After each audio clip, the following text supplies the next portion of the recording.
Hello and welcome back to Buddy Education, my all dear students. I hope you all are doing good.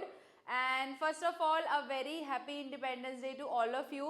सब लोगों ने अच्छे से आज इंडिपेंडेंस डे सेलिब्रेट किया होगा, फ्लैग होस्टिंग की होगी, ठीक है। तो आज हमारे थोड़ा सा हम देशभक्ति वाले एनर्जी में भी हैं, ठीक है। तो उस एनर्जी को थोड़ा मेंटेन करके रखना है और उसको अपनी पढ़ाई में यूटिलाइज करना है।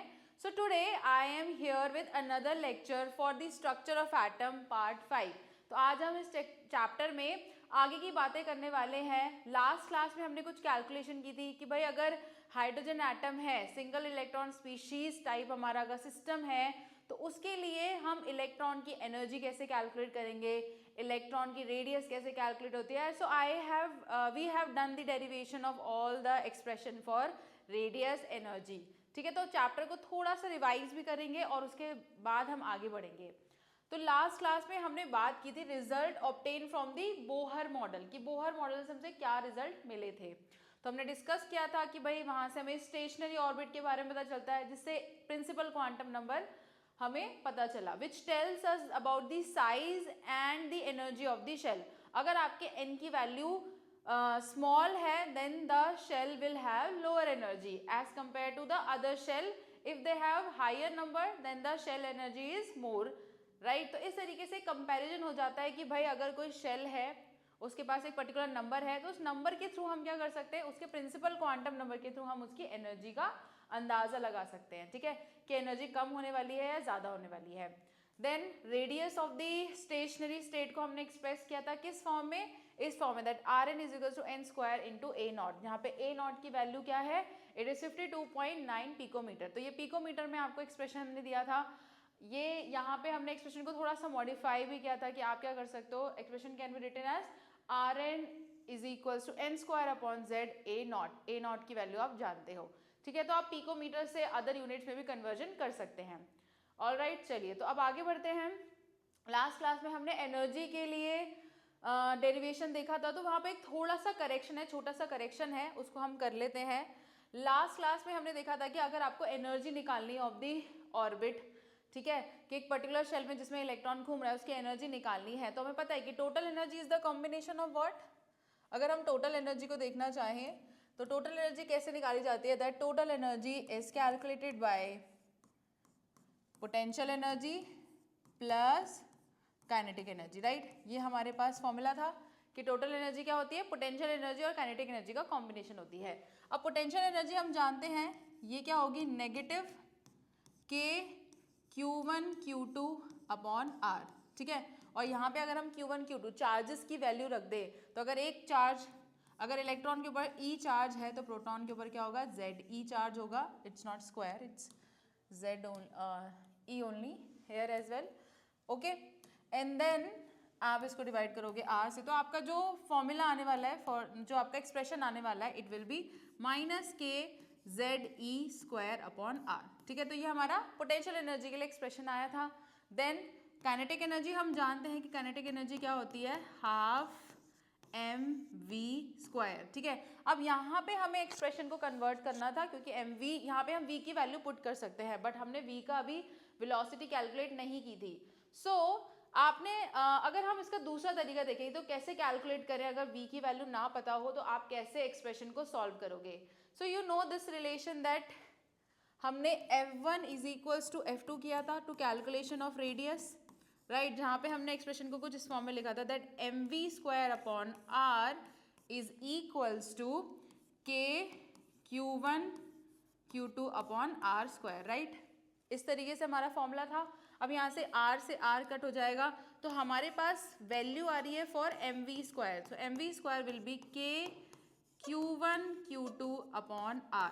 तो यहाँ से अगर मैं वैल्यू पुट करूँ mv की in this expression, I will get the value as half K Q1 Q2 upon r, ठीक है। तो ये हमारे पास आ गया है expression for the calculation of kinetic energy. तो आप देख सकते हो from the relation F1 F2, जो हमने सेंट्रीफ्यूगल फोर्स और इलेक्ट्रोस्टैटिक फोर्स को इक्वल रखा था, वहां से हमारे पास ये रिलेशन आई थी। उसका यूज करके हमने क्या किया है, अपनी काइनेटिक एनर्जी की वैल्यू निकाल ली है। नाउ अगर आपको पोटेंशियल एनर्जी पता चल गई है और काइनेटिक एनर्जी पता चल गई है, then you can easily calculate the total energy. तो यहाँ पे जो टोटल एनर्जी होने वाली है, तो टोटल एनर्जी के लिए हमें बस कुछ नहीं करना है, दोनों को ऐड कर देना है।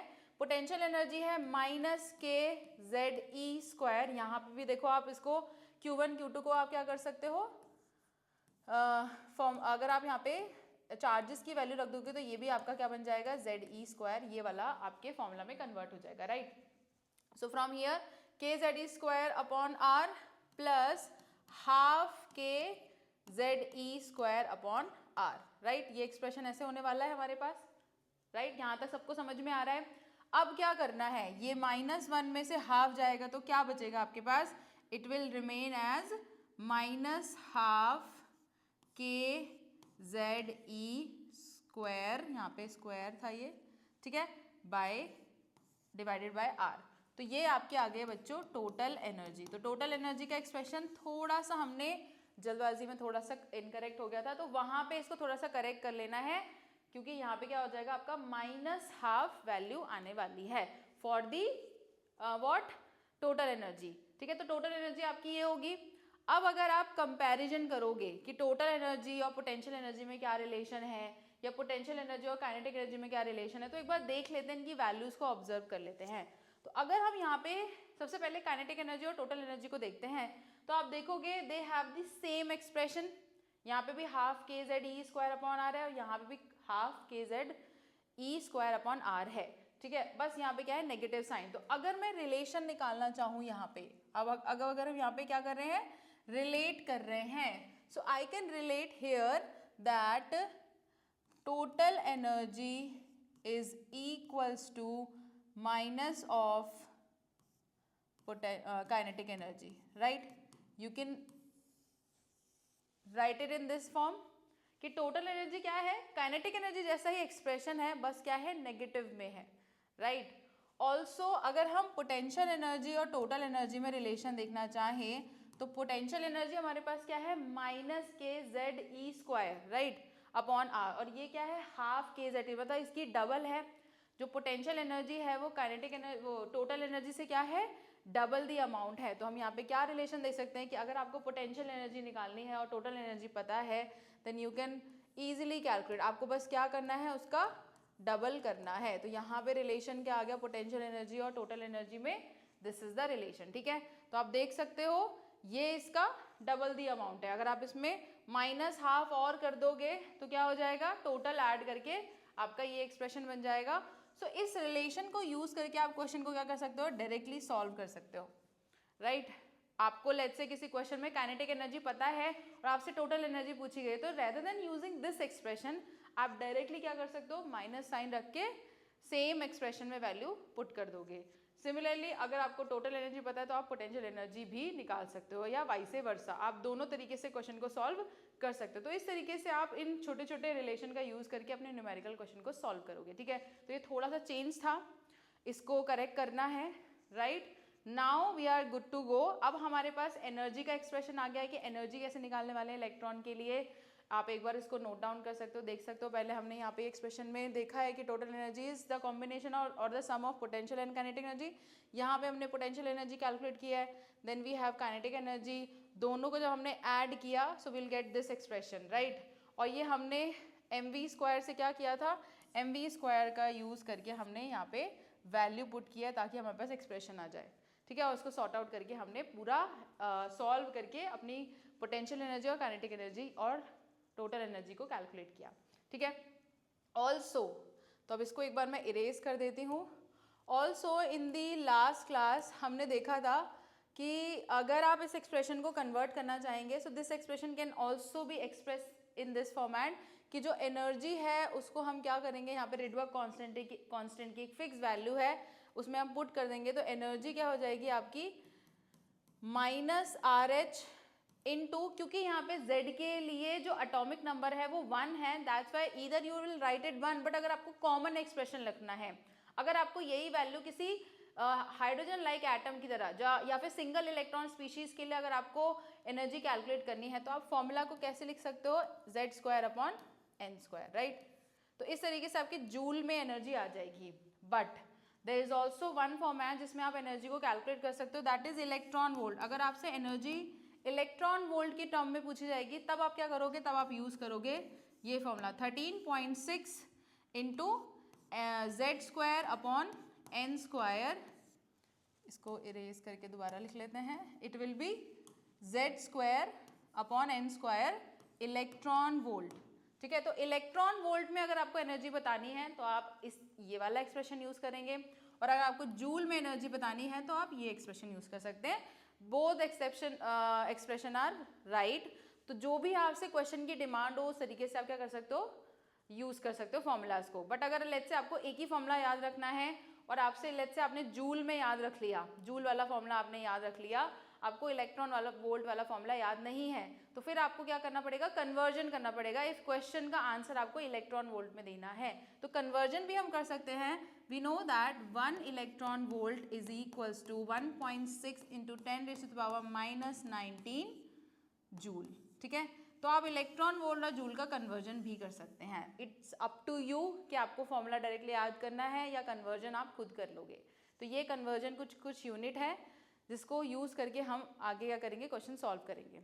ऑल्सो हमने हाइड्रोजन के शेल्स, डिफरेंट शेल्स के क्या निकाली है, एनर्जी कैलकुलेट की है। तो हमने पाया कि हाइड्रोजन के फर्स्ट शेल जो है एन शेल, एन नंबर 1 की हम बात करें या फिर हम के शेल की अगर बात करेंगे तो उसके लिए एनर्जी क्या होगी, दिस। और अगर हम इलेक्ट्रॉन वोल्ट में कैलकुलेट करेंगे तो it will be -13.6 electron volt, right. For this second shell अगर जूल में एनर्जी देखोगे तो ये कुछ ऐसी होगी, बट अगर आप इलेक्ट्रॉन वोल्ट में देखोगे तो it will B 3.4 electron volt.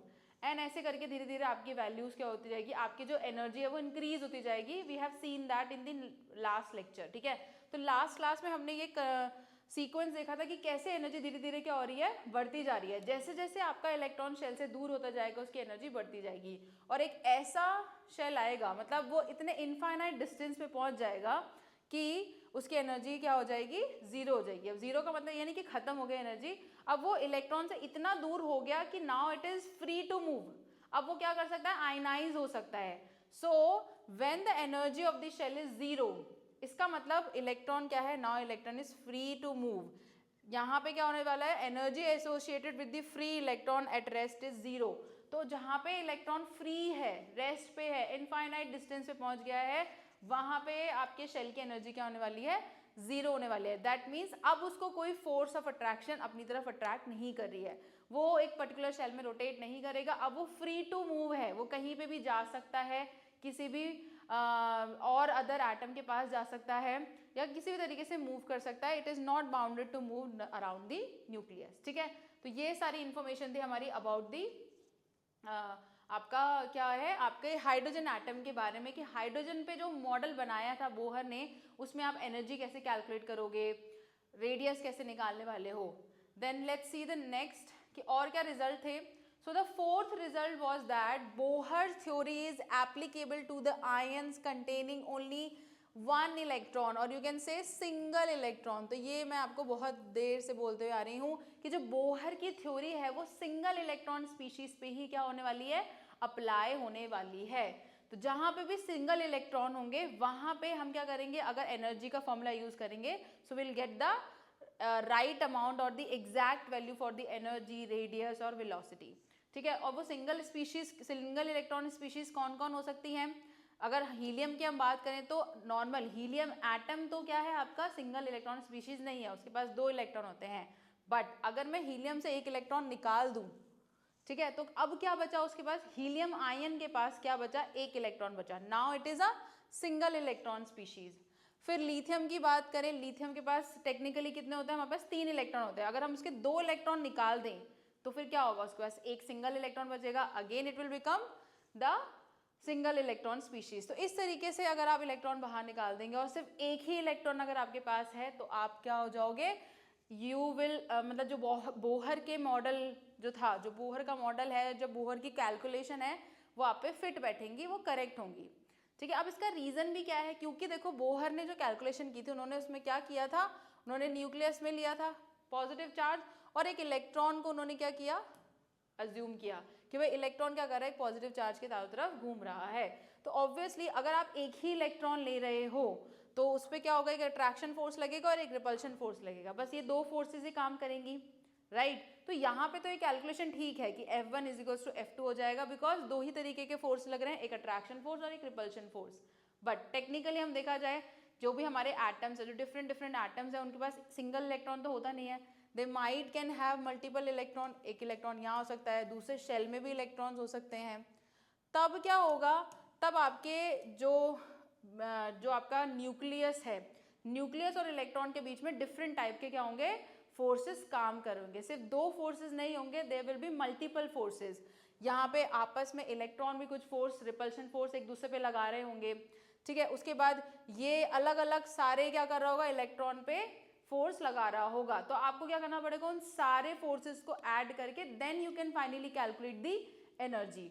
But Bohr ने जो कैलकुलेशन की थी वो सिर्फ एक प्रोटॉन और इलेक्ट्रॉन को अज्यूम करके की थी कि भाई अगर एक सिंगल इलेक्ट्रॉन है और उस पर प्रोटॉन अपनी तरफ उसको अट्रैक्ट कर रहा है, ठीक है, एक न्यूक्लियर चार्ज है जो उसको अपनी तरफ अट्रैक्ट कर रहा है, तो भाई उस पर क्या फोर्सेस काम करेंगे। तो उन्होंने सिंगल इलेक्ट्रॉन को मान के कैलकुलेशन की और सोचा कि फिर ये कैलकुलेशन आगे जाके बाकी सारे उसमें भी एटम में भी फॉलो करेगी, बट ऐसा नहीं हुआ, ठीक है। ये सिर्फ सिंगल इलेक्ट्रॉन वाली स्पीशीज पे, इसलिए इन सब आयंस पे ये क्या होती है, फॉलो होती है। अगर आपको बेरियम आयन का, बेरियम 3+ की रेडियस कैलकुलेट करनी है, then you can use the formula that Bohr gave for the hydrogen atom, right, but not for the sodium. अगर आप सोडियम एटम या सिंपल बेरिलियम एटम की भी बात करते हो, तो बेरिलियम एटम में क्या है, 4 इलेक्ट्रॉन है, then it will not followed, वहाँ पे कैलकुलेशन एरर हो जाएंगी।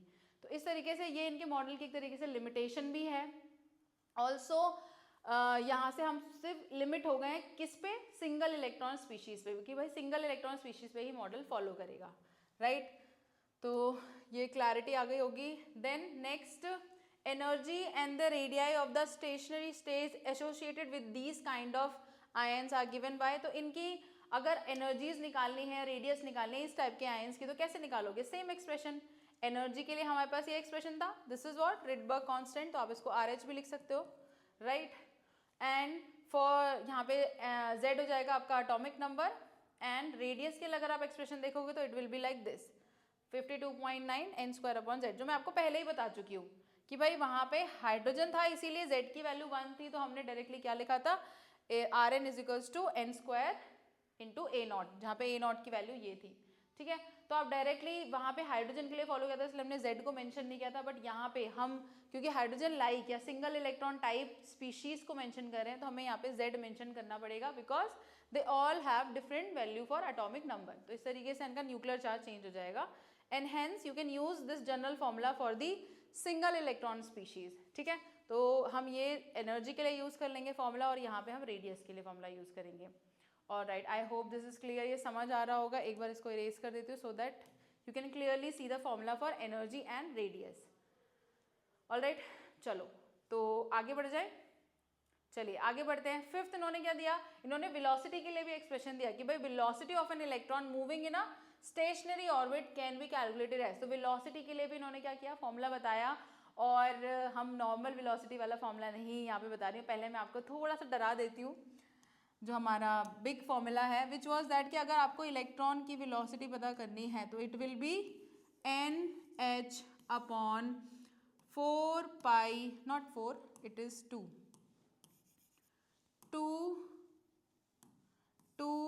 πmr,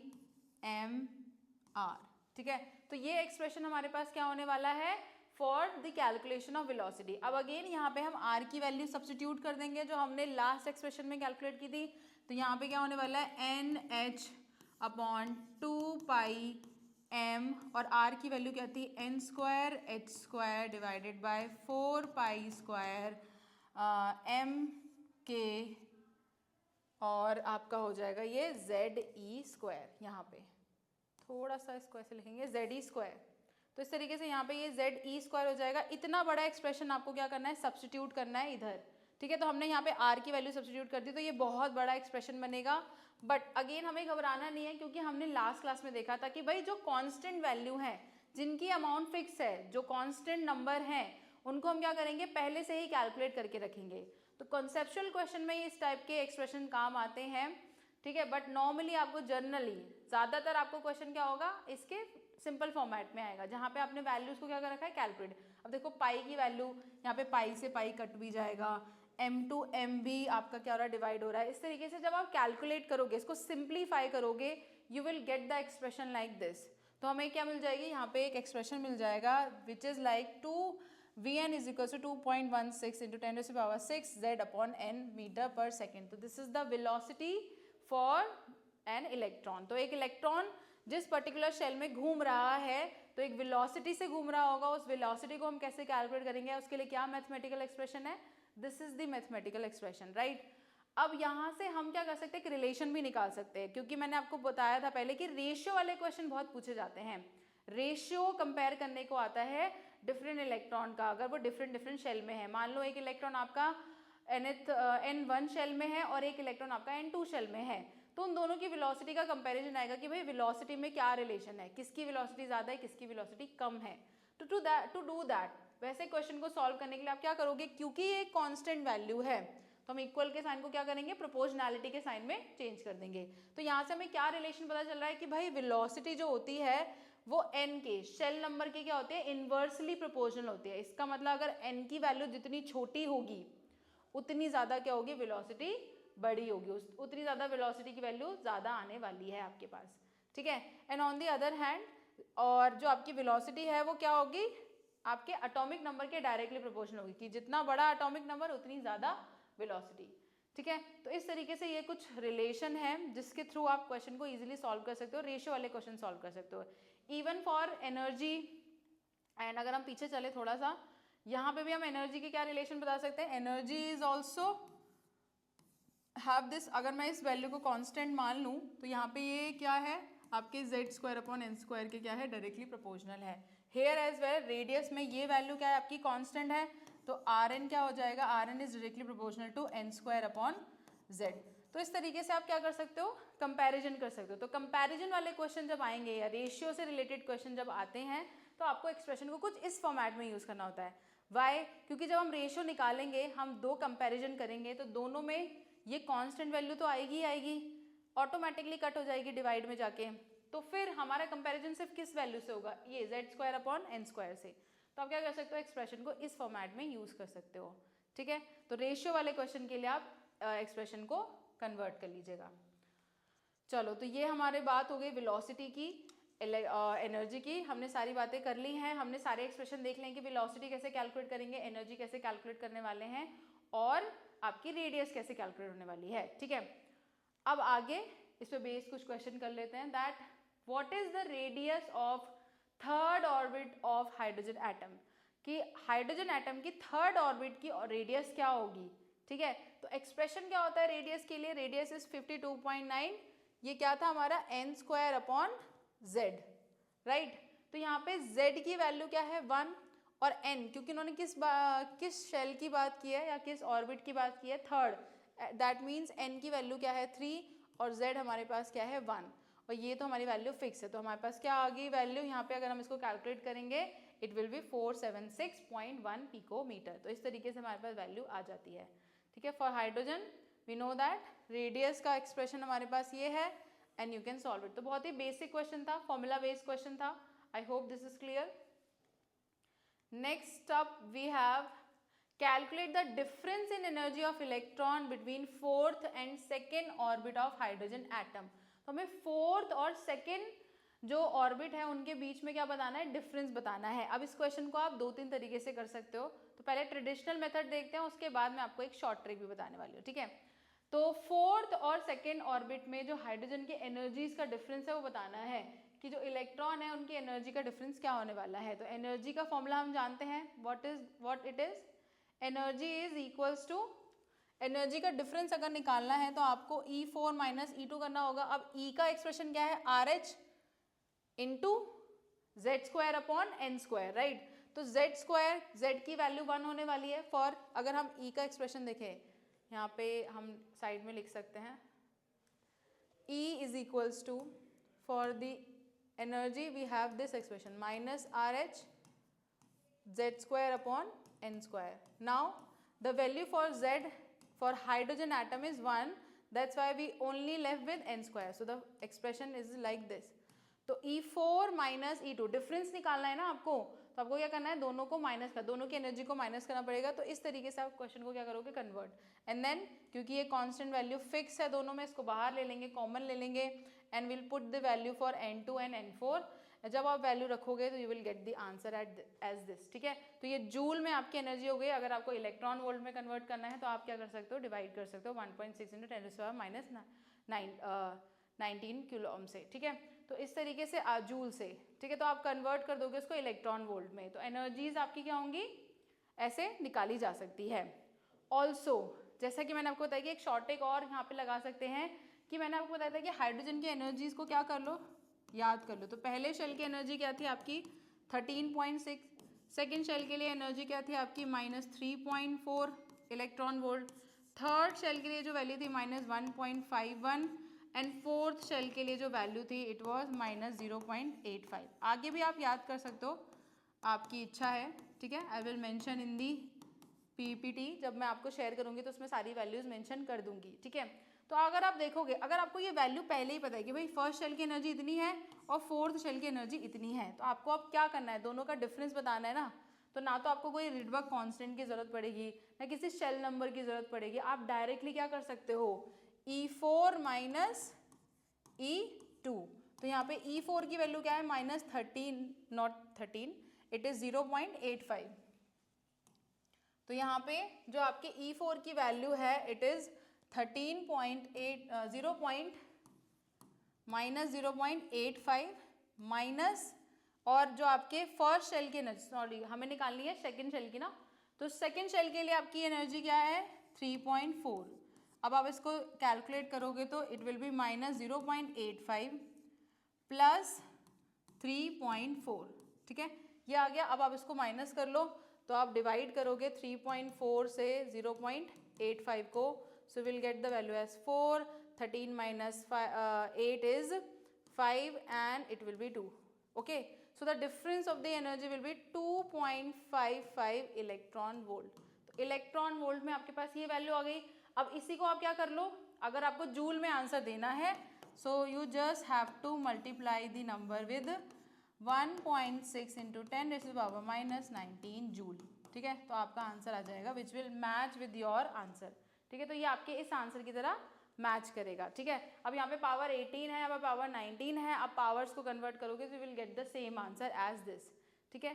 सो यहाँ पे हमारे पास क्या आ गया है, दो तरीके हैं, या तो आप ट्रेडिशनल मेथड लगा लो, या हाइड्रोजन के लिए, स्पेशली हाइड्रोजन के लिए, हाइड्रोजन लाइक स्पीशीज के लिए आप क्या कर सकते हो, शेल की एनर्जीज को याद कर लो, ठीक है। ज़्यादा नहीं है, 4-5 शेल तक ही क्वेश्चन आएंगे आपको, तो फिफ्थ शेल तक की सारी एनर्जीज को आप क्या कर लो, याद कर लोगे, तो आपका काम क्या हो जाएगा, बहुत आसान होने वाला है। आप डायरेक्ट क्या करोगे, माइनस करोगे, you will get the energy difference, और एनर्जी डिफरेंस को अगर इलेक्ट्रॉन वोल्ट में पूछा गया तो आंसर इलेक्ट्रॉन वोल्ट में लिख सकते हैं, otherwise you can convert them easily. तो ये जो आंसर है वो आपका क्या हो जाएगा, कन्वर्ट हो जाएगा। I hope this is clear to everyone कि ये कैसे आपने सॉल्व किया, कैसे इस टाइप के क्वेश्चन को डील करना है। दो मेथड है, आपको जो इजी लगता है आप वो फॉलो कर सकते हो, ठीक है।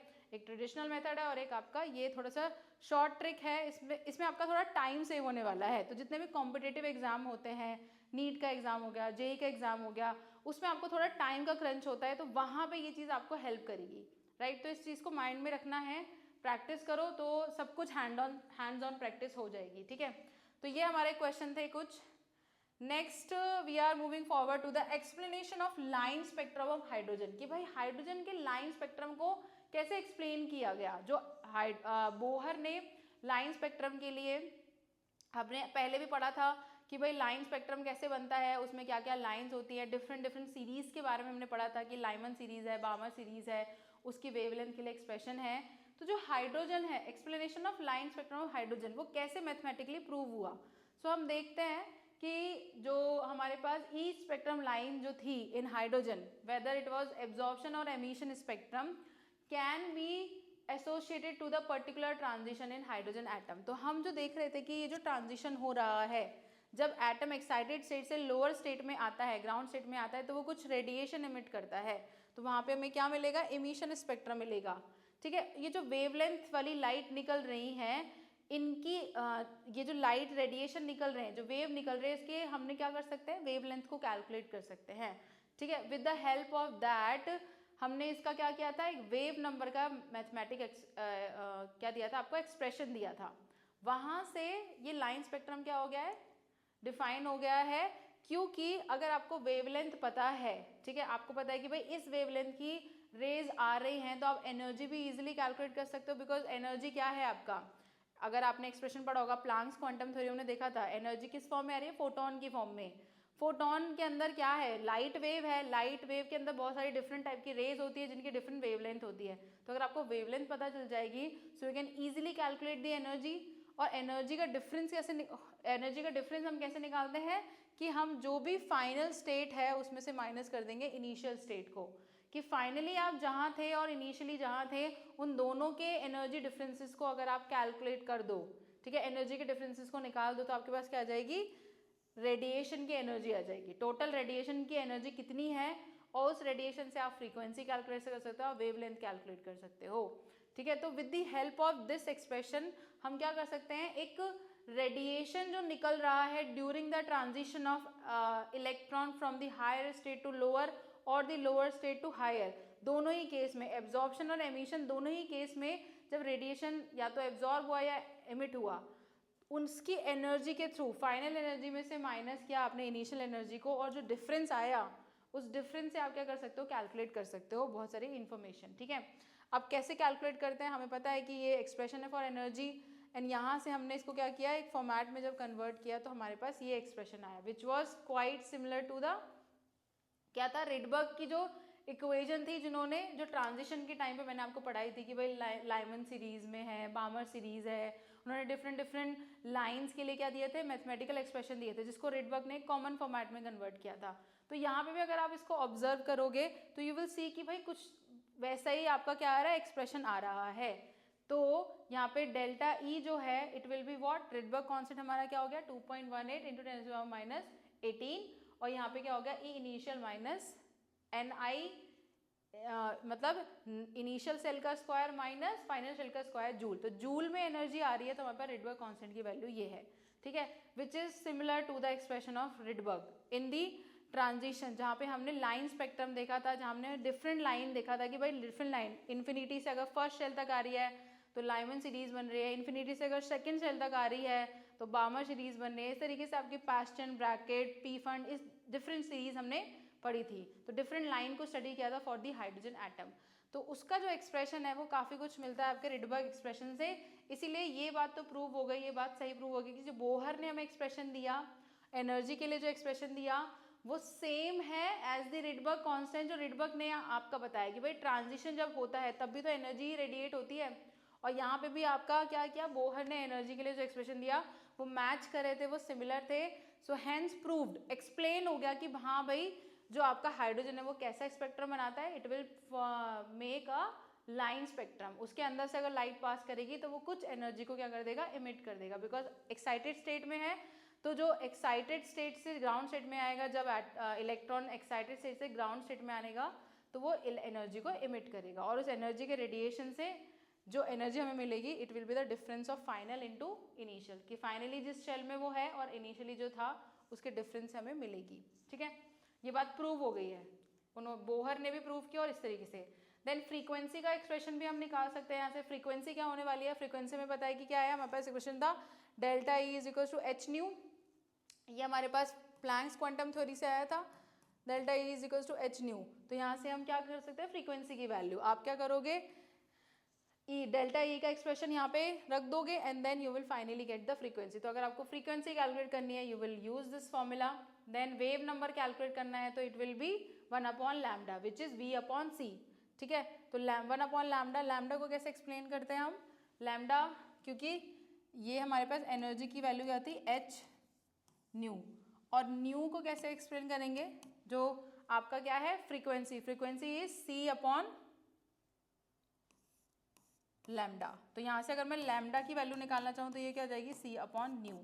ठीक है, और यहाँ पे वेव नंबर क्या होता है 1/λ। तो यहाँ पे लैम्डा की वैल्यू जैसे मैंने रखी तो ये एक्सप्रेशन ऊपर चला जाएगा आपका, जो सॉरी यहाँ पे मैंने लैम्डा लिख दिया, ये न्यू होने वाला है। ठीक है, c/ν को जब रखोगे तो न्यू ऊपर चला जाएगा, c नीचे आ जाएगा, तो इस तरीके से हमारे पास ये एक्सप्रेशन मिल जाएगा।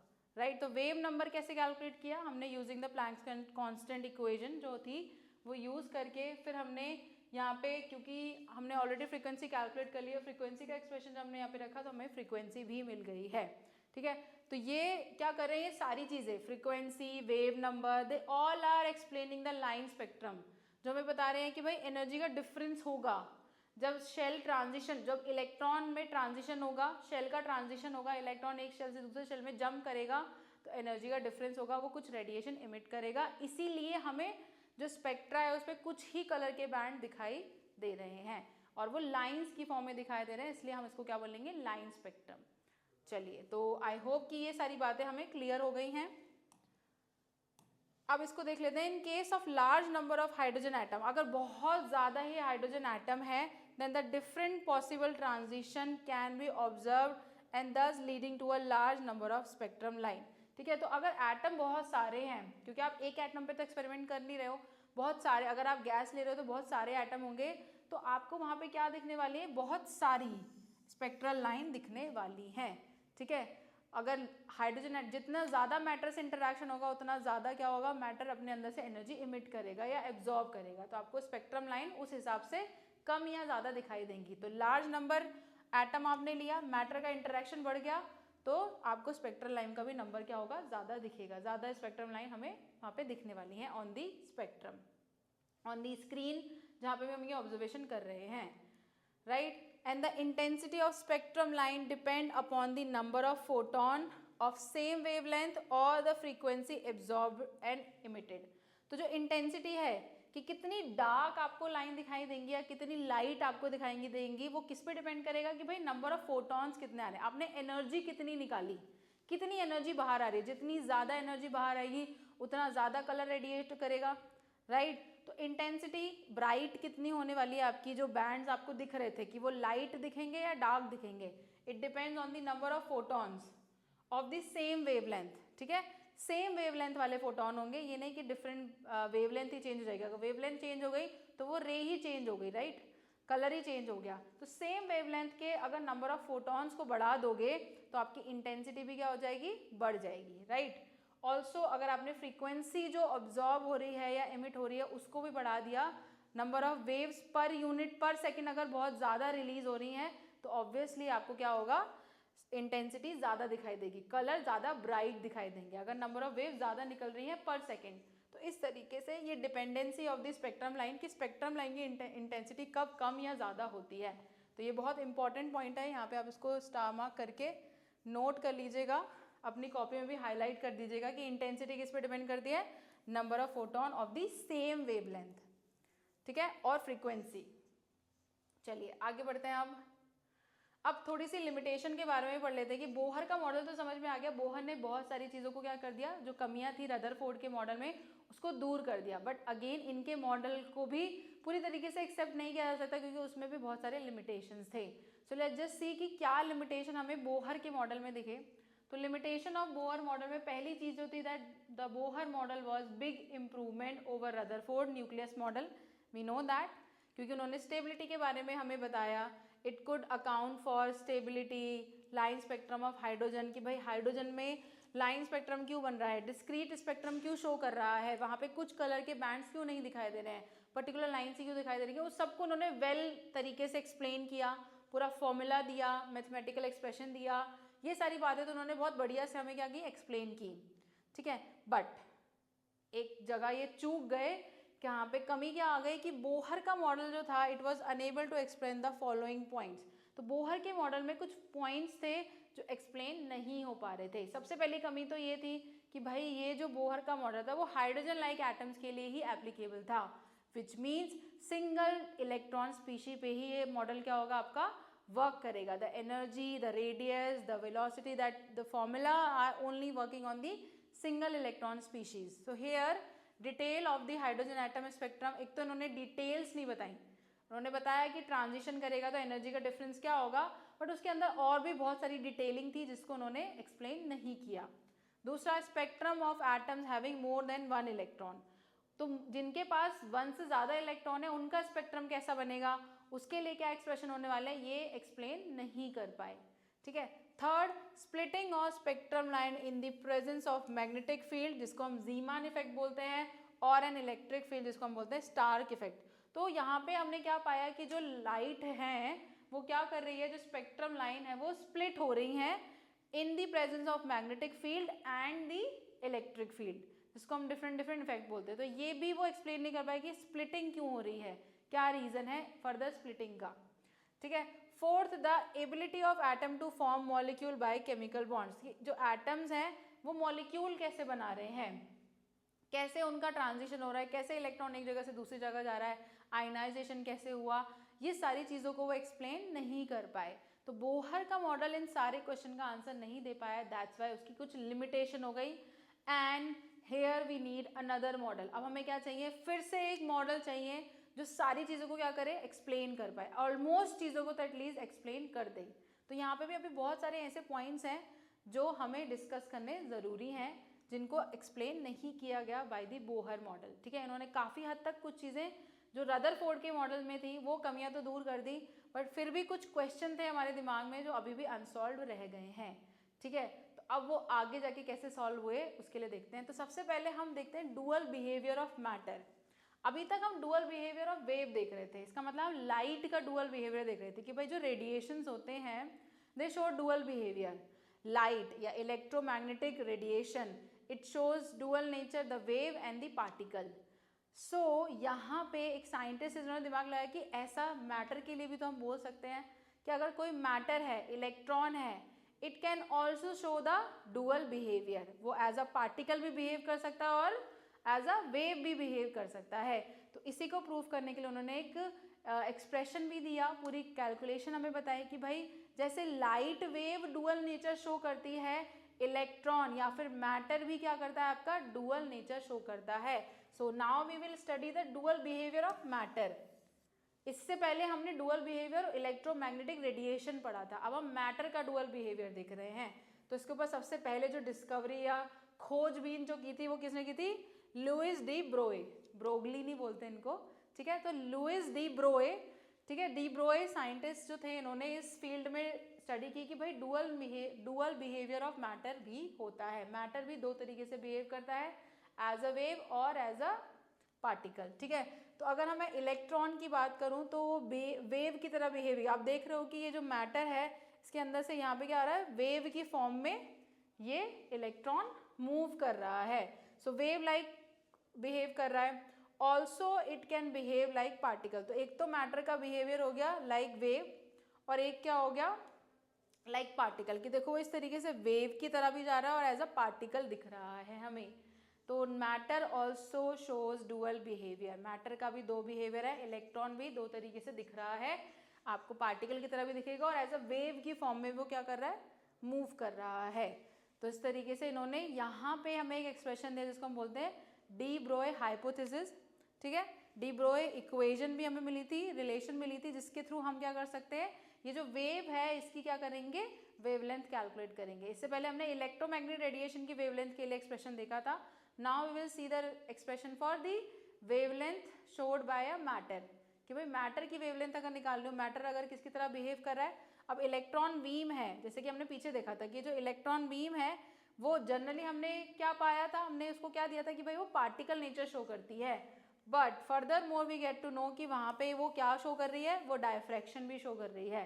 डायफ्रैक्शन का मतलब क्या है, वही पैटर्न बना रही है कि अगर वो एक स्लिट से जा रही है तो क्या हो रही है, बेंड हो रही है। मैंने आपको डायफ्रैक्शन का दिखाया भी था एक्सप्रेशन, और आप फिजिक्स में भी ये पढ़ रहे होगे या आगे पढ़ोगे कि अगर डायफ्रैक्शन शो हो रहा है, डायफ्रैक्शन वाला फिनोमिना होगा जिस भी जगह पे, वो नेचर कौन सा होगा, that is only because of the wave nature. Wave की तरह अगर कोई सब्सटेंस बिहेव करेगा, only then you will see the diffraction. तो हम क्या जानते हैं कि भाई इलेक्ट्रॉन तो क्या है, पार्टिकल है, एटम के अंदर प्रेजेंट है तो एज अ पार्टिकल है, बट वो क्या शो कर रहा है, डायफ्रैक्शन भी शो कर रहा है, and this prove the wave nature. तो इससे इलेक्ट्रॉन का भी क्या हो रहा है, वेव नेचर एक्सप्लेन हो रहा है। जैसे कि हमने इलेक्ट्रोमैग्नेटिक रेडिएशन के पार्टिकल नेचर को एक्सप्लेन किया था, now we are focusing on the wave nature of the electron और द मैटर। मैटर कैसे वेव नेचर शो करेगा, तो ये हमने फिनोमिना देखा, and that's it proves that, and it will also help in development of electronic microscope. तो इस तरीके से हमने इलेक्ट्रॉनिक माइक्रोस्कोप भी बनाया जिसके थ्रू हम ये जो एटम के अंदर जो भी कुछ चीज़ें हो रही हैं, ये जो वेव्स बन रही हैं, या उसके अंदर इलेक्ट्रॉन कहाँ पाया जाएगा, उसका एड्रेस क्या होने वाला है, कैसे वो बिहेव करेगा, कैसे वो स्पिन कर रहा है, ये सारी चीज़ों को ऑब्जर्व किया गया. So it led to the development of electronic microscope या इलेक्ट्रॉन माइक्रोस्कोप, जहाँ से हम इलेक्ट्रॉन के स्ट्रक्चर को या इलेक्ट्रॉन के मूवमेंट को ऑब्जर्व कर सकते हैं. ठीक है, चलिए, तो यहाँ से इन्होंने एक एक्सप्रेशन दिया जिसको हम डी ब्रोए इक्वेशन भी बोलते हैं. दैट लेमडा को आप कैसे निकालोगे, वेवलेंथ आप कैसे कैलकुलेट करोगे. सो कैलकुलेट द वेवलेंथ. अब आपके पास एक्सप्रेशन क्या है, it is like h upon p. Now p is momentum here. तो हम मोमेंटम का फॉर्मूला पहले भी पढ़ चुके हैं. Momentum is the product of mass into velocity. तो अब इसको ऐसे भी एक्सप्लेन कर सकते हो. Now here h is again Planck's constant. तो जैसे पहले हम लेमडा को किसी और मेथड से कैलकुलेट कर रहे थे. लेमडा के लिए हमने अलग अलग एक्सप्रेशन देखे थे, रेडबर्ग कांस्टेंट भी देखा था जहाँ से हमने वेव नंबर और लेमडा को रिलेट किया था. But now here according to de Broglie, अगर आपको किसी पार्टिकल की वेवलेंथ निकालनी है, वो जो एक्सप्रेशन था दैट इज फॉर रेडिएशन. तो ये याद रखना है कि रेडिएशन के लिए हम लैम्डा की वैल्यू वो यूज़ करेंगे. बट अगर आपको पार्टिकल के लिए वेवलेंथ निकालने की, पार्टिकल अगर वेव की तरह बिहेव कर रहा है, उसकी वेवलेंथ कैलकुलेट करनी है, then you will have to use this formula. Right, तो कुछ नहीं है इसमें, सारी वैल्यूज हमें पता है. h प्लैंक कांस्टेंट है, लैम्डा वेवलेंथ है, और p momentum of the material particle है. और यहाँ पे m हो जाएगा mass of the electron and v हो जाएगी वेलोसिटी. ठीक है, अब वेवलेंथ अगर शॉर्ट आ रही है, ठीक है, वेवलेंथ क्या है, शॉर्ट है, इसका मतलब क्या है, for ordinary object like ball. तो जो भी हमारे ऑर्डिनरी ऑब्जेक्ट है, जैसे कि मैं हो गए, या ये बोर्ड हो गया, या बॉल हो गई, ये सारे ऑर्डिनरी ऑब्जेक्ट हैं. इसका मतलब ये थोड़े बड़े ऑब्जेक्ट है जिनका मास क्या है, बिकॉज दे हैव लार्ज मास. तो जिनका मास लार्ज होगा उनकी जो वेवलेंथ है वो शॉर्ट होगी. क्यों, देखो आप एक्सप्रेशन में देख सकते हो कि अगर यहाँ पे आप बात करो मास की और लैम्डा की, मास और लैम्डा में अगर हम रिलेशन देखें, क्योंकि प्लैंक्स तो कांस्टेंट है, यहाँ पे ये h की वैल्यू क्या है, कांस्टेंट है. तो अगर अगेन मैं इसको रिलेट करना चाहूँ विद द मास, तो जितना ज़्यादा आपका मास होगा उतनी लेस क्या होगी आपकी, या उतनी कम क्या होगी, उतनी शॉर्ट क्या बनेंगी, वेवलेंथ. तो मास अगर ज़्यादा है तो वेवलेंथ क्या आएगी बच्चों, शॉर्ट आएगी, कम आएगी, छोटी वेवलेंथ बनेगी. ठीक है, तो इसीलिए हम जो ऑर्डिनरी ऑब्जेक्ट हैं, हम भी पार्टिकल हैं, we are also matter, we somehow हम भी वेव की तरह बिहेव कर सकते थे. बट क्योंकि हमारी वेवलेंथ इतनी शॉर्ट है that we will not behave as a wave. जो हमारा मूवमेंट है वो एज अ वेव नहीं होगा. बट जितनी ज़्यादा लॉन्ग वेवलेंथ बनेगी, it can be detect experimentally that for electrons and other सब एटॉमिक पार्टिकल. मतलब छोटे पार्टिकल, सब एटॉमिक पार्टिकल मतलब छोटे, electron, proton, neutron, anti proton, anti neutron, photon, ये सब क्या है, छोटे पार्टिकल हैं. तो इनके लिए, क्योंकि इनकी जो वेवलेंथ है, जितना ज़्यादा मास हो, जितना कम मास होगा, अब आप जानते हो कि इलेक्ट्रॉन का मास ऑलमोस्ट नेग्लिजिबल होता है, प्रोटॉन के सामने बहुत कम होता है. ठीक है, तो अगर आपने इलेक्ट्रॉन को ले लिया, मास अगर आपका बहुत कम है, ठीक है, ये आपका मास बहुत कम हो गया, तो क्या रिलेशन है लैम्डा और मास के बीच में, that lambda will be more. तो वेवलेंथ क्या होगी, बड़ी होगी. इसका मतलब वो वेव की फॉर्म में क्या करेगा, ट्रैवल करेगा ईजिली. तो जितना लेस मास उतना ज़्यादा आप क्या होगे, वेव की फॉर्म में कन्वर्ट हो जाओगे, उतनी ज़्यादा आपकी क्या हो जाएगी, स्पीड तेज हो जाएगी. राइट, तो इस तरीके से क्या हो जाएगा, आपकी वेलोसिटी हाई होने वाली है. तो पार्टिकल किसकी तरह बिहेव करेगा, it will behave as a wave. तो यहाँ से because they have very less mass, they will form long waves and long wavelength वाली वेव्स बनेंगी, and it will only be observe for this sub atomic particle like electron. ठीक है, तो ये सारा नेचर हमने स्टडी किया, और यहाँ से हमें पता चलता है कि भाई इलेक्ट्रॉन भी क्या करेगा, वेव की तरह बिहेव करेगा, वो भी वेव जैसे फिनोमिनास को शो कर रहा है. Also it is showing the particle behaviour. तो उसके भी क्या है, डुअल नेचर है, it also shows the dual behaviour. Right, all right, so now will understand कि आगे हमें ये डुअल नेचर ऑफ मैटर समझ आ गया है कि भाई मैटर भी दो नेचर शो करेगा. चलिए आगे बढ़ते हैं, अब थोड़े क्वेश्चन कर लेते हैं. तो हमारे पास ये पहला क्वेश्चन है कि भाई similar to electron diffraction, neutron diffraction microscope is also use for the determination of the structure of molecule. Molecule के स्ट्रक्चर को भी ये ऑब्जर्व करने के लिए यूज होगा. Right, now if the wavelength used here is 800 picometre, calculate the characteristic velocity associated with the neutron. तो अब आपको क्या करनी है, न्यूट्रॉन की वेलोसिटी पता करनी है। तो अगेन क्योंकि यहाँ पे हम किसकी बात कर रहे हैं, सब एटॉमिक पार्टिकल्स की बात कर रहे हैं, जिसके लिए आपका डी ब्रोई ने क्या दिया था, एक्सप्रेशन दिया था टू कैलकुलेट द वेवलेंथ। तो अगर हम देखें वेवलेंथ के लिए हमारे पास फॉर्मूला है lambda is equal to H upon M V, जहाँ पे वी क्या है आपका वेलोसिटी की वैल्यू है। तो यहाँ पे आप क्या बना सकते हो, इसकी हेल्प से आप वेलोसिटी बता सकते हो। नाउ प्लैंक्स कांस्टेंट हमें पता है, मास ऑफ द न्यूट्रॉन हमें पता है, और लैम्डा भी क्या दिया है, वेवलेंथ इज ऑल्सो मेंशन। तो आप क्या करने वाले हो, आप वैल्यूज को बस पुट करने वाले हो, एक्सप्रेशन को हमने थोड़ा सा चेंज कर दिया है, वेलोसिटी को हम इधर ले जाएंगे और लैम्डा को इधर ले आएंगे, राइट। तो एक्सप्रेशन कुछ ऐसा दिखेगा। Now Planck's constant we know, lambda की वैल्यू यहाँ पे हमें पिकोमीटर में दी थी, जिसको हमने क्या कर लिया है, मीटर में कन्वर्ट कर लिया है, right. So it will be like this. Then जो मास ऑफ प्रोटॉन न्यूट्रॉन है, क्योंकि हम न्यूट्रॉन का निकाले, so mass of neutron in KG is this 1.675 × 10⁻⁻27। हमने पहले चैप्टर में ये चीज़ें पढ़ी है कि भाई नहीं, इसी चैप्टर के पहले लेक्चर में हमने क्या किया था, ये सब पढ़ा था कि मास ऑफ न्यूट्रॉन क्या होता है, प्रोटॉन क्या है, इलेक्ट्रॉन क्या है, ये सारी चीज़ें डिस्कस की हैं, ठीक है। बस आपको कुछ नहीं करना है, आपको वैल्यूज पुट करनी है, you will put the values and calculate and you will get the answer as 494 metre per second. तो this is the velocity of the neutron, ठीक है। तो इस तरीके से आपने क्या की, सब एटॉमिक पार्टिकल, माइक्रो पार्टिकल की क्या की, यहाँ पे वेलोसिटी पता कर ली है, ठीक है। चलिए आगे बढ़ते हैं। अब है next question, find the wavelength of particle of 100 gram moving with velocity 10 metre per second. Now you have to find the wavelength, जिसका मास आपको गिवन है और आपको वेलोसिटी भी उसकी गिवन है। तो अगेन हम सेम एक्सप्रेशन यूज करने वाले हैं, lambda is equal to H upon M V. यहाँ पे प्लैंक्स कांस्टेंट हमें पता है, मास भी गिवन है और वेलोसिटी भी हमें गिवन है, ठीक है। तो आपको देखो मास की वैल्यू क्या गिवन है, 100 ग्राम था, उसको हम किलोग्राम में करेंगे, क्योंकि यहाँ पे हम मास की वैल्यू क्या ले रहे हैं, किलोग्राम्स में ले रहे हैं, राइट। Then velocity is 100 metre per second, you just need to put the values and hence you will get the answer as this. तो ये आपका आंसर आ गया है, बहुत सिंपल सी कैलकुलेशन थी यहाँ पे, and you will get the answer like this. तो लैम्डा की वैल्यू आ गई है इतनी। चलिए, तो ये तो हमारे इजी से न्यूमेरिकल्स थे जो हमने सॉल्व किए, इससे ज़्यादा आपको कुछ और टफ नहीं आने वाला है। तो डी ब्रोई इक्वेशन जो है, ये जो रिलेशन है लैम्डा की with mass and with velocity, ये आपको एक बार ध्यान याद रखनी है। इसके थ्रू आप जो न्यूमेरिकल है, बहुत सिंपल न्यूमेरिकल आपके आने वाले हैं, सॉल्व कर सकते हैं। चलिए, तो अब आगे हम चलते हैं, हाइजेनबर्ग अनसर्टेनिटी प्रिंसिपल। बहुत ही इंपॉर्टेंट प्रिंसिपल है जो हमें काफ़ी सारी चीज़ें बताएगा, जो बोहर के मॉडल में क्या थी, थोड़ी गलत थी। तो according to this principle what it says, इन्होंने क्या बताया कि भाई अगर कोई इलेक्ट्रॉन है, उसकी आप पोजीशन पता करना चाहते हो, एग्जैक्ट पोजीशन निकालना चाहते हो, तो at the same time you can not calculate the momentum of the electron. मतलब आप उसकी वेलोसिटी कैलकुलेट नहीं कर सकते। अगर आपने उसका एग्जैक्ट मास निकाल लिया, सॉरी नॉट मास, अगर आपने इलेक्ट्रॉन की एग्जैक्ट पोजीशन पता कर ली, तो at the same time you can not tell the velocity of the electron. और अगर आप वेलोसिटी एग्जैक्ट निकाल रहे हैं या मोमेंटम एग्जैक्ट निकाल रहे हैं, तो आप उसकी पोजीशन को एग्जैक्ट नहीं बता सकते।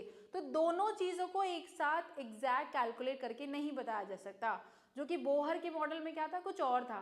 क्योंकि बोहर ने हमें एनर्जी का फॉर्मूला दिया था कि भाई ये पर्टिकुलर एनर्जी है, एनर्जी आपने निकाल ली तो आपको मोमेंटम पता चल जाएगा, राइट। और मोमेंटम के लिए भी हमारा फॉर्मूला था, right. So there he calculated the exact momentum, also he tell the shell number, क्योंकि जब आप एनर्जी कैलकुलेट करते हो तो आप ट्रांजिशन देखते हो, आप शेल नंबर बताते हो कि भाई N2 में है, N4 में आया है इलेक्ट्रॉन, N5 में, कौन से शेल में है। तो यहाँ पे आप शेल नंबर भी बता रहे हो, also you are telling the exact position, exact position आपने बता दी, और उस सेल के अंदर उसको कितनी एनर्जी से रोटेट करा, उसका मोमेंटम क्या होने वाला है, ये भी आपने बता दिया, ठीक है। तो ये दोनों चीज़ें एक साथ नहीं कैलकुलेट की जा सकती। It is impossible to calculate the position and the momentum of the electron. It will be, there will be some error. अगर आपने ऐसा कुछ कैलकुलेशन की है तो वो कैलकुलेशन आपकी ठीक नहीं है, there will be error, कुछ मिस्टेक होगी कि सेम टाइम पे simultaneously you can not calculate the position and the velocity. तो आप क्या कहोगे यहाँ पे, या मोमेंटम आप कह सकते हो, it is impossible to determine the simultaneously the exact position and the exact momentum of an electron, ठीक है। इतने छोटे पार्टिकल के लिए, इतने छोटे माइक्रोस्कोपिक पार्टिकल की हम एग्जैक्ट पोजीशन और वेलोसिटी नहीं बता सकते, ठीक है। उसके लिए उन्होंने क्या बताया, उन्होंने एक एक्सप्रेशन दिया कि भाई जो मल्टीप्लिकेशन ऑफ डेल्टा एक्स और डेल्टा पी है, ठीक है, डेल्टा एक्स यहाँ पे क्या बता रहा है, error in the measurement of position, कि भाई पोजीशन में कुछ एरर होगा, आप एग्जैक्ट पोजीशन नहीं पता कर सकते। Also the error in the momentum of the electron, इनका जो मल्टीप्लीकेशन है, इनका जो प्रोडक्ट है, it will always be either greater and equals to h/4π। ये इस वैल्यू से या तो इसके बराबर होगा या इससे बड़ा होगा, ठीक है, इससे कम नहीं होगा। That mean there will be some error, zero नहीं होगी वैल्यू, जीरो होगी तो उसका मतलब कोई एरर है ही नहीं। तो ये हमेशा कुछ ना कुछ एरर आएगा। अगर आपने कहीं से डेल्टा एक्स की वैल्यू पता कर ली, मतलब पोजीशन आपने पता कर ली और वेलोसिटी आपने पता कर लिया, मोमेंटम पता कर लिया, और आप उसको मल्टीप्लाई करके देखोगे तो कुछ वैल्यू का डिफरेंस आएगा। There will be always be a error in the position. अगर आप साइमल्टेनियसली कैलकुलेट कर रहे हो तो साइमल्टेनियस कंडीशन में we can not calculate the exact value for position and the momentum, ठीक है। अब मोमेंटम वाले एक्सप्रेशन को हम थोड़ा सा और चेंज कर सकते हैं, because momentum is what, p is equals to mv। तो यहाँ पे मास तो सेम रहने वाला है, एरर किस में आएगा, आपका वेलोसिटी में। तो यहाँ पे हम क्या लिखेंगे, delta X equals to m into error in the measurement of velocity, it should be greater than और इक्वल्स टू h/4π, ठीक है। तो इस तरीके से यहाँ पे h क्या है, आपका प्लैंक्स कांस्टेंट है, delta x is the uncertainty in the position, कि यहाँ पे एरर है, एरर इन द पोजीशन या फिर uncertainty of the position. Delta p और डेल्टा v किसको रिप्रेजेंट करते हैं, अनसर्टेनिटी इन द मोमेंटम और वेलोसिटी, ठीक है। तो इस तरीके से इन्होंने एक्सप्रेस किया, and by the help of this expression आप बहुत सारे क्वेश्चन को सॉल्व कर सकते हो, ठीक है। अगर आप यहाँ पे इसको थोड़ा और सॉर्ट आउट कर सकते हैं, delta X into delta we, मतलब अगर मैं पोजीशन और वेलोसिटी का एरर देखना चाहूँ तो it will be equals to h/4πm। ये क्या हो जाएगा, 4πm। तो आप इस एक्सप्रेशन को भी यूज़ कर सकते हो टू द कैलकुलेशन, ठीक है।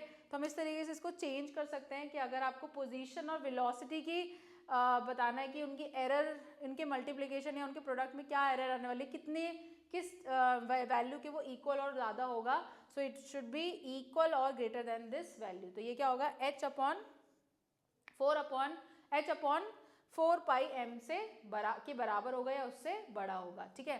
तो इस तरीके से हाइजेनबर्ग अनसर्टेनिटी प्रिंसिपल हमें बताता है relation between the position and the velocity और the momentum of the electron, कि वो कभी भी एग्जैक्ट वैल्यू नहीं बता सकते साइमल्टेनियसली आप, ठीक है।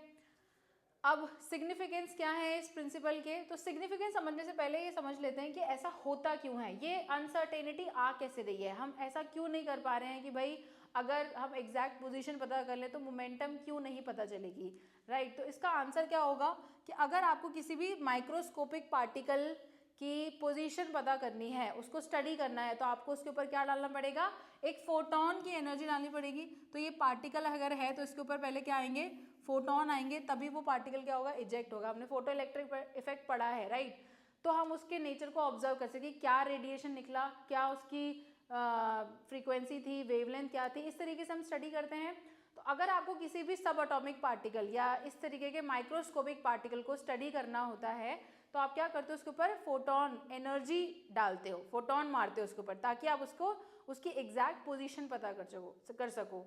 तो यहाँ पे जो पोजीशन है वो क्या होगी, उसकी वैल्यू हमेशा क्या होगी, प्लस माइनस लैम्डा के बराबर होगी, ठीक है। तो जो पोजीशन है it should be always plus minus lambda. इसका मतलब क्या है कि अगर लैम्डा की वैल्यू कम है, लैम्डा अगर आप छोटी वेवलेंथ वाले फोटॉन्स को मार रहे हो तो एनर्जी क्या होगी, बहुत ज़्यादा होगी, एनर्जी बहुत ज़्यादा होगी, ठीक है। क्योंकि हमें पता है कि हमने एनर्जी का रिलेशन देखा था, E is equals to hc/λ। तो जितनी ज़्यादा बड़ी वेवलेंथ आएंगी, जितनी ज़्यादा वेवलेंथ की वैल्यू होगी उतना क्या होगा, यहाँ पे डेल्टा एक्स की वैल्यू बड़ी होगी। तो हमें यहाँ पे क्या करना है, लैम्डा की वैल्यू को क्या करना है, छोटा करना है, राइट। अगर आप लैम्डा की वैल्यू को 0 कर दोगे तो डेल्टा एक्स की वैल्यू भी 0 हो जाएगी। इसका मतलब पोजीशन में एरर क्या हो गया, 0 हो गया। यही तो हमें चाहिए, एग्जैक्ट पोजीशन चाहिए ना, एरर हमारा सबसे मिनिमम से मिनिमम आए। इसका मतलब हम क्या कर रहे हैं, लैम्डा की वैल्यू को 0 कर रहे हैं, वेवलेंथ को क्या कर रहे हैं, बहुत क्या कर रहे हैं, छोटी वेवलेंथ वाली रेज फेंक रहे हैं। इसका मतलब वेवलेंथ की अगर वैल्यू कम हो गई, यहाँ पे वेवलेंथ अगर छोटी हो गई, यहाँ पे वैल्यू अगर 0 हो गई तो एनर्जी की वैल्यू क्या हो जाएगी, एनर्जी की वैल्यू इनफाइनाइट हो जाएगी, राइट। अगर आप इस एक्सप्रेशन में पुट करोगे, आपने क्या किया, एग्जैक्ट पोजीशन निकालने के लिए ठीक है, एग्जैक्ट पोजीशन निकालना चाहते हो आप इलेक्ट्रॉन की, तो आपने क्या किया, वेवलेंथ को 0 कर दिया, क्योंकि जो पोजीशन है वो आपकी किस पे डिपेंड करती है, वेवलेंथ पे डिपेंड करती है। वेवलेंथ की वैल्यू मैंने 0 ले ली, ठीक है, इसका मतलब मेरी पोजीशन क्या आ गई, पोजीशन में जो एरर है वो 0 आ गई, इसका मतलब मुझे एग्जैक्ट पोजीशन पता चल गई। अब इसका मतलब अगर हम समझें, इसका मतलब क्या है, अगर आपने लैम्डा की वैल्यू 0 रख दी तो एनर्जी क्या हो गई, इनफाइनाइट, इसका मतलब एनर्जी बहुत ज़्यादा हो गई, बहुत ज़्यादा एनर्जी वाला फोटोन आपने क्या किया, इस पार्टिकल के ऊपर मारा, जिसकी आप स्टडी कर रहे हो, जिसके इलेक्ट्रॉन की पोजीशन आप क्या कर रहे हो, स्टडी करना चाह रहे हो। तो जब आपकी एनर्जी बहुत ज़्यादा हो जाएगी, एनर्जी बहुत ज़्यादा एनर्जी से अगर कोई पार्टिकल हिट करेगा तो उसकी पोजीशन लेट से आपने पता कर ली, उसकी एग्जैक्ट पोजीशन पता कर ली, बट उसकी मोमेंटम क्या हो जाएगी, चेंज हो जाएगी due to the high energy, क्योंकि बहुत ज़्यादा एनर्जी आ रही है उसके अंदर, तो जो मोमेंटम है वो क्या हो जाएगी, बहुत फास्ट हो जाएगी, चेंज हो जाएगी, तो मोमेंटम विल चेंज। अगर आप एग्जैक्ट पोजीशन निकाल पा रहे हो तो मोमेंटम क्या हो जाएगा, चेंज हो जाएगा, right. On the other hand अगर आप एग्जैक्ट मोमेंटम पता कर लो, इसका मतलब आप क्या करो कि वेवलेंथ को क्या कर दो, वेवलेंथ की वैल्यू बढ़ा दो आप यहाँ पे, ठीक है, ये आपका क्या है, वेवलेंथ यहाँ पे 0 है। अब आपका क्या करना है, आपको आप छोटे, आप क्या करो यहाँ पे ज़्यादा वेवलेंथ वाली क्या ले लो, वेव ले लो, ताकि एनर्जी आपकी क्या हो जाए, कम हो जाए, आप उसको कम एनर्जी से हिट करो, ठीक है। यहाँ पे हमने क्या कर दी, जो लैम्डा की वैल्यू है वो इनफाइनाइट तक, ताकि एनर्जी बहुत कम हो, आपने बड़ी वेवलेंथ वाला फोटोन ले लिया, ठीक है, जिसकी एनर्जी क्या है, अब क्योंकि यहाँ पे वैल्यू ज़्यादा है तो एनर्जी ऑटोमेटिकली क्या हो गई, कम, तो इसका मतलब हल्के से आके पार्टिकल को क्या करेगी, वो टच करेगी। तो जब आपकी एनर्जी अगर आप कम ले रहे हो तो फोटोन बस क्या करेगा, आके पार्टिकल को टच करेगा, तो उससे आपकी मोमेंटम तो बहुत कम रहेगी, मोमेंटम की वैल्यू क्या आ जाएगी आपके पास, लेट्स से एग्जैक्ट वैल्यू आ गई 0, मोमेंटम में जो एरर है वो क्या आ गया, 0 आ गया, क्योंकि बहुत कम एनर्जी वाली लाइट को आपने क्या किया, पार्टिकल के ऊपर फेंका, तो हल्का सा ही उसने टच किया, जिससे उसने उसकी मोमेंटम को क्या किया, डिस्टर्ब नहीं किया, momentum will remain same, but in that case जो पोजीशन है वो पोजीशन आप पता नहीं कर पाओगे, राइट। तो पोजीशन आपकी क्या होगी, क्योंकि लैम्डा की वैल्यू बहुत कम हो गई, लैम्डा की वैल्यू बड़ी हो गई ना, क्योंकि लैम्डा आपने बड़ा लिया यहाँ पे, एनर्जी को कम करने के लिए, एनर्जी की वैल्यू कम करने के लिए आपको लैम्डा की वैल्यू क्या लेनी पड़ेगी, बड़ी, तो यहाँ पे आपने लैम्डा की वैल्यू लेट्स से एक इनफाइनाइट नंबर तक कुछ रख दी, बहुत बड़ा नंबर रख दिया, तो जैसे ही यहाँ पे बड़ा नंबर आएगा तो डेल्टा एक्स की वैल्यू क्या हो जाएगी, error in the position will be more, यहाँ पे आपका डेल्टा अगर बड़ा है, okay let me just see it, एक सेकेंड इसको देखते हैं, या ठीक है, तो हेयर इट विल बी, यहाँ पे अगर आप देखना चाहोगे, इसको थोड़ा सा पीछे करते हैं, यस हेयर, तो अगर आपने लैम्डा की वैल्यू बहुत बड़ी ले ली है तो जो अनसर्टेनिटी इन दी पोजीशन है उसकी वैल्यू भी क्या हो जाएगी, बड़ी हो जाएगी, राइट, और बड़ी हो जाएगी इसका मतलब अनसर्टेनिटी बढ़ जाएगी, पोजीशन आपको एग्जैक्ट नहीं पता चलेगी। तो अब यहाँ पे आप एक ही काम कर सकते हो, एक टाइम पे आप या तो पोजीशन पता कर सकते हो या फिर आप उसकी क्या निकाल सकते हो, मोमेंटम कैलकुलेट कर सकते हो, you can not calculate momentum and position simultaneously, so here we can see this is proved, hence proved कि भाई क्यों नहीं कर सकते ऐसा, why Heisenberg have calculated all these things कि अगर वेवलेंथ बहुत छोटी ले ली तो एनर्जी बहुत ज़्यादा हो जाएगी, इससे मोमेंटम चेंज हो जाएगा, और अगर मोमेंटम को 0 करने की कोशिश की तो वेवलेंथ ज़्यादा लेनी पड़ेगी, वेवलेंथ लेनी पड़ेगी, तो यहाँ पे error in the position will be more, that's why आपका क्या हो जाएगी, अनसर्टेनिटी इन दी पोजीशन हो जाएगी, that mean position will not be short, position की वैल्यू एग्जैक्ट नहीं आने वाली है। तो इस तरीके से अनसर्टेनिटी के क्या सिग्निफिकेंस है, I hope this is clear to everyone, ये बात सबको समझ आई होगी।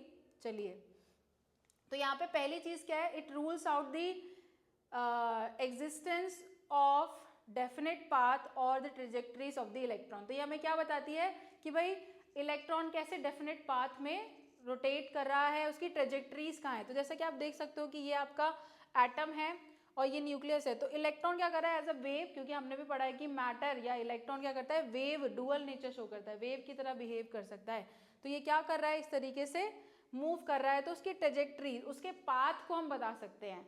अगर आपने एग्जैक्ट पोजीशन, अगर आपने मोमेंटम बढ़ा दी तो आप क्या कर सकते हो, एग्जैक्ट पोजीशन निकाल सकते हो। लेट्स से आपने यहाँ पे वेवलेंथ शॉर्ट ले लिया और एक फोटोन को मारा जो हाई एनर्जी वाला है, तो आप उससे क्या कर सकते हो, एग्जैक्ट पोजीशन, तो आप पाथ बता सकते हो, आप उसके डेफिनेट पाथ के बारे में बता सकते हो, ऑल्सो यहाँ से ट्रेजेक्टरी भी बता सकते हो कि भाई वो किस एरिया में, किस पर्टिकुलर ट्रेजेक्ट्री, मतलब किस पर्टिकुलर मोमेंटम से वो मूव करेगा। तो आप पाथ और ट्रेजेक्ट्री दोनों ही इन्फॉर्मेशन को बता सकते हो। Also it is significant only for the motion of microscopic object like electron, proton, neutron and is negligible for the macroscopic object like car, बस एंड बॉल। तो ये सिर्फ माइक्रोस्कोपिक ऑब्जेक्ट पे ही काम करेगा, जैसे कि हमारे सब एटॉमिक पार्टिकल हैं। मैक्रो मतलब बड़े, जैसे कि कोई बॉल हो गई, कोई कार हो गया, कोई बोर्ड हो गया, इन सब के मोमेंटम या इन सब की पोजीशन पे ये काम नहीं करेगा। तो it will only significant for the small, जिनका मास बहुत कम है, उन्हीं के लिए हम क्या कर सकते हैं, ये सब कैलकुलेट कर सकते हैं कि भाई उसका मोमेंटम में क्या एरर है, उसके पोजीशन में क्या एरर है। ठीक है, तो इस तरीके से आप कैलकुलेशन कर सकते हैं। तो चलिए एक बार क्वेश्चन को सॉल्व कर लेते हैं। Uncertainty in the position of hypothetical subatomic particle is 1 angstrom and the uncertainty in the velocity is this. Now calculate the approximate mass of particle. तो हमें क्या बताना है, mass of the particle यहाँ पे calculate करना है। So we know that this is the relation we got. Delta x is equals to m into delta v should be greater than or equals to h upon 4 pi. Now just put the values, क्योंकि हमें यहाँ पे mass calculate करना है, so we'll take all the values this side. So जो मास की value आने वाली है, यहाँ पे हमें h डेल्टा v गिवन है 3.34 pi into 10⁵ metre per second. Delta x की वैल्यू हमें 1 एंगस्ट्रॉम थी, 1 angstrom is equal to 10⁻⁻10 metre.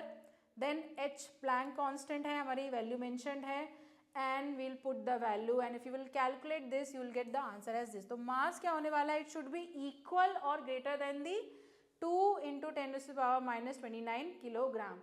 तो इस तरीके से आप क्या करोगे, मास ऑफ द इलेक्ट्रॉन बता पाओगे, या मास ऑफ द आपने क्या बताया यहाँ पे, मास ऑफ द पार्टिकल बताया कि जो भी पार्टिकल था उसका मास ये होने वाला है। ठीक है, चलिए आगे बढ़ते हैं। An electron is confined to a region of with 5 into 10⁻11 metre which is its uncertainty in the position. Estimate the minimum uncertainty in the momentum. तो पोजीशन की मोमेंटम बता रखा है कि अनसर्टेनिटी इन द पोजीशन क्या है, हमें इसकी मोमेंटम की अनसर्टेनिटी बतानी है। So we know what is the relation delta X into delta P. अब हमें एम वी वाला रिलेशन में नहीं कन्वर्ट करना है, क्योंकि हमें अनसर्टेनिटी इन द मोमेंटम बतानी है। So will use this relation. Now delta x की वैल्यू हमें गिवन है, एच की वैल्यू हमें पता है, will simply put the values and calculate the uncertainty in the momentum. तो इस तरीके से हमारे पास अनसर्टेनिटी इन द मोमेंटम क्या आएगी, इतनी। ठीक है, तो ये आगे हमारी एरर इन दी मोमेंटम कि अगर आपने मोमेंटम जो निकाला उसमें इतना एरर था, वैल्यूज में इतना डिफरेंस था, इसका मतलब अगर आपने कोई पोजीशन पता की है और साइमल्टेनियसली आपने उसका मोमेंटम भी कैलकुलेट किया तो वो एग्जैक्ट मोमेंटम नहीं है, उसमें इतना कुछ एरर है। ठीक है, इसके बराबर या इससे ज़्यादा एरर है, उसमें कम नहीं है। ठीक है, तो वो एग्जैक्ट मोमेंटम नहीं है। तो इस तरीके से आपने क्या किया है, मोमेंटम को कैलकुलेट किया है। So I hope this is clear to everyone. यहाँ तक सब लोगों को अच्छे से क्लियर हुआ है। ठीक है, नेक्स्ट वी हैव, अब जैसा कि मैंने बताया था कि बहुत सारे मॉडल आ गए हैं कि थॉमसन मॉडल आ गया, रदरफोर्ड आ गया, बोहर का आ गया, उसमें भी बहुत सारे लिमिटेशन आ गए। तो फाइनली हम फिर से क्या करेंगे, we are still waiting for a model जो क्या करे, इन सारे क्वेश्चन का आंसर कर सके। उसके लिए हमारे पास एक नया मॉडल आया जिसको हम क्या बोलते हैं, quantum mechanic model of atom. अब हम क्या करेंगे, क्वांटम मॉडल की बात करेंगे कि भाई कैसे क्वांटम मैकेनिक मॉडल ने हमें चीज़ों को एक्सप्लेन किया कि कैसे कहाँ पे क्या चीज़ चेंजेस आने हैं, किस चीज़ को कैसे एक्सप्लेन करना है, ताकि जो भी एरर्स आ रहे हैं या जो कमियाँ आ रही हैं उनको दूर किया जा सके। ठीक है, सो अगर हम क्लासिकल मैकेनिज्म के वर्सेस क्वांटम मॉडल की बात करें तो क्लासिकल मैकेनिज्म क्या कहता है कि भाई एक तो ये डुअल बिहेवियर ऑफ मैटर के बारे में बात नहीं करता कि कैसे वो एक्सप्लेन हो रहा है, क्योंकि अगर हम क्लासिकल की देखें तो डुअल नेचर ऑफ वेव के बारे में तो बात की उसने, but dual nature of matter के बारे में कोई भी डिस्कशन नहीं हुआ in our classical method, in the classical mechanism. और also it does not explain the behaviour of microscopic particle such as proton and electron.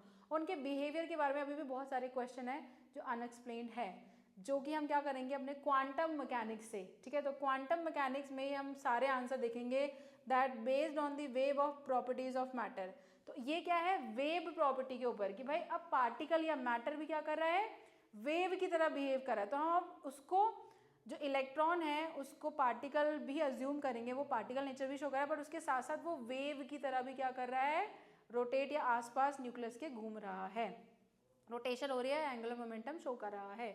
Then also it explains the behaviour of microscopic particle. तो जो हमारा quantum model है, जो नया model है, वो उसके वेव नेचर को भी एक्सप्लेन करेगा, ऑल्सो जितने भी सब एटॉमिक पार्टिकल हैं, इलेक्ट्रॉन, प्रोटॉन, न्यूट्रॉन, इन सबकी इन्फॉर्मेशन को या डिटेलिंग को एक्सप्लेन करेगा जो हमारे क्लासिकल मैकेनिज्म में एक्सप्लेन नहीं हो रहे थे। So this is how on the basis of the dual nature of matter हमने एक न्यू मॉडल क्या किया, बनाया है, known as quantum mechanic model of atom. तो ये क्या बोलता है, क्वांटम मैकेनिक हमें क्या बताते हैं, deals with the dual behaviour of matter both wave and particle, ठीक है, लाइक प्रॉपर्टी। तो वेव प्रॉपर्टी को भी स्टडी करेगा और पार्टिकल लाइक प्रॉपर्टी को भी स्टडी करेगा। एंड वर्नर हाइजेनबर्ग के थ्रू ये चीज़ें हमें और क्लियर हुई क्योंकि उन्होंने हमें अनसर्टेनिटी प्रिंसिपल भी दिया, और इरविन सोडिंजर, तो इन्होंने भी बहुत हेल्प किया इस चीज़ को एक्सप्लेन करने में कि कैसे आपका जो इलेक्ट्रॉन है वो वेव और पार्टिकल दोनों की तरह बिहेव करेगा, जो मैटर है वो वेव और पार्टिकल की तरह कैसे बिहेव कर रहा है, उसको कैसे डिराइव करेंगे, कैसे हम नए मॉडल की तरफ बढ़े आगे, right. So this was a equation given by Schrodinger, जिसे हम बोलेंगे सोडिंजर वेव इक्वेशन। तो इन्होंने इलेक्ट्रॉन के एग्जैक्ट एड्रेस को निकालने की कोशिश की कि भाई इलेक्ट्रॉन एक्चुअली एटम के अंदर कहाँ है, कैसा है, किस तरीके से मूव कर रहा है, उसकी पोजीशन क्या होगी, उसकी पोजीशन को कैलकुलेट करने के लिए he have made this equation, इसको हम बोलते हैं वेव इक्वेशन, ठीक है। तो ये श्रोडिंगर वेव इक्वेशन है जो हमें हेल्प करेगी to understand the wave nature of electron, electron कैसे वेव की तरह बिहेव कर रहा है।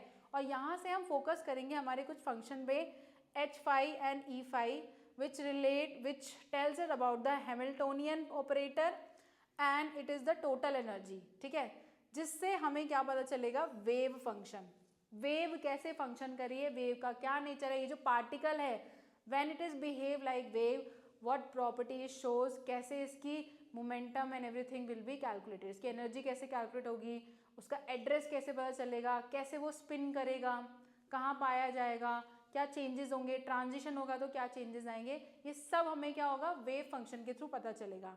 तो यहाँ पे हमने अगर हम इसको भी इक्वेशन को लर्न करना इतना इंपॉर्टेंट नहीं है, आप देख सकते हो this is the equation, but यहाँ पे जो इंपॉर्टेंट पार्ट है that is square of psi function, this is known as psi. तो ये हमारा साई फंक्शन है, जो स्क्वायर ऑफ साई फंक्शन है, it tells us about the probability of finding an electron density, कि इलेक्ट्रॉन कहाँ पे पाया जाएगा, उसकी डेंसिटी मतलब कौन से ऐसा रीजन है जहाँ पे इलेक्ट्रॉन के होने की प्रोबेबिलिटी या संभावना सबसे ज़्यादा है।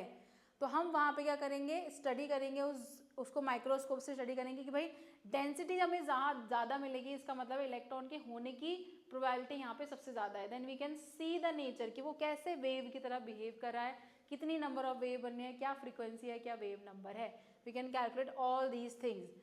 So from here, from the wave function, first हमें क्या पता चला, हमें ऑर्बिटल के बारे में पता चला। ऑर्बिटल हमें क्या बताता है, it tells us that the region in space where there is a probability of finding an electron is maximum।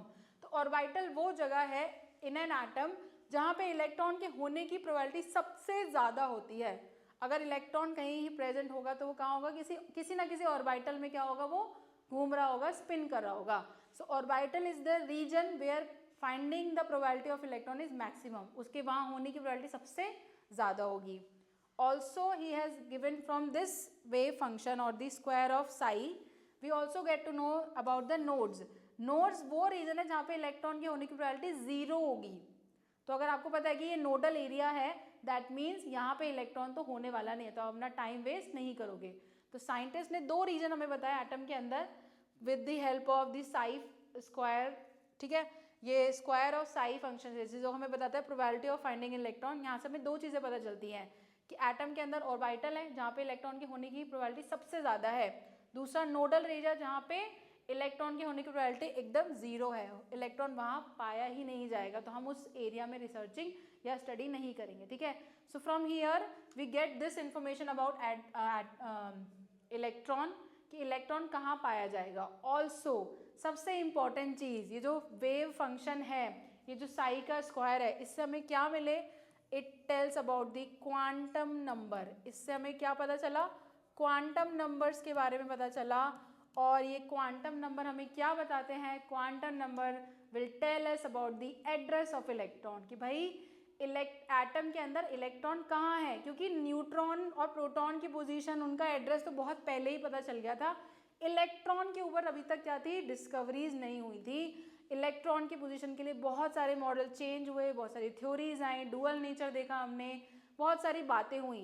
तो अभी तक इलेक्ट्रॉन की पोजीशन या इलेक्ट्रॉन के एड्रेस के बारे में कोई भी एग्जैक्ट हमें कैलकुलेशन नहीं दे पाया था। But with the help of Schrodinger wave equation he calculate the wave function, the psi function, and by the square of this psi function we get 3 type of quantum number। तो इसके derivation से हमें 3 type के variable मिलते हैं, जहाँ से हमें 3 क्वांटम नंबर मिले। जो 4th क्वांटम नंबर है वो हाइपोथेटिकल है, उसका कुछ मैथमेटिकल डेरिवेशन नहीं है। तो 3 क्वांटम नंबर हमें साई फंक्शन से मिले, एक क्वांटम नंबर हमें हाइपोथेटिकल थ्योरीज से मिला है, जहाँ से हमें पूरी इन्फॉर्मेशन पता चलती है for the address of electron, जहाँ से हमें इलेक्ट्रॉन का पता चला।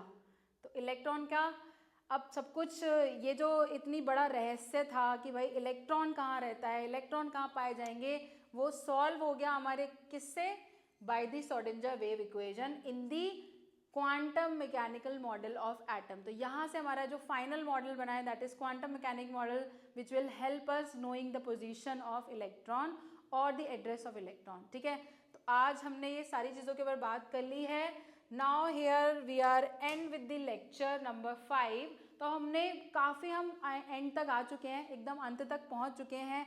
बस लास्ट जो इम्पॉर्टेंट चीज़ है, जो हमारा क्वांटम मॉडल है, फाइनल मॉडल है, उसके बारे में हम नेक्स्ट क्लास में बात करेंगे, जहाँ पे हम क्वांटम नंबर स्टडी करने वाले हैं, कैसे हर क्वांटम नंबर हेल्प करेगा हमें to know the address of electron. फिर हम इलेक्ट्रॉनिक कॉन्फ़िगरेशन देखेंगे। सो नेक्स्ट लेक्चर बहुत इंटरेस्टिंग होने वाला है, आपको एकदम तैयार रहना है। Stay tune with the schedule of classes. As I told you कि आपकी जो केमिस्ट्री की क्लासेस हैं वो थोड़ी इंक्रीज होने वाली है, number of chemistry classes will increase now. तो आपको ध्यान रखना है, आपको प्लेलिस्ट चेक करते रहना है, यूट्यूब पे बहुत एक्टिव रहना है कि कब आपके लेक्चर्स आ रहे हैं, so that you will not miss any lecture. So I hope this lecture is clear. If you face any doubt you can mention in the chat box. और नाउ अब टाइम आ गया मेरा अलविदा कहने का। हम नेक्स्ट क्लास में मिलेंगे। Till then take care, bye bye, study hard and जय हिंद।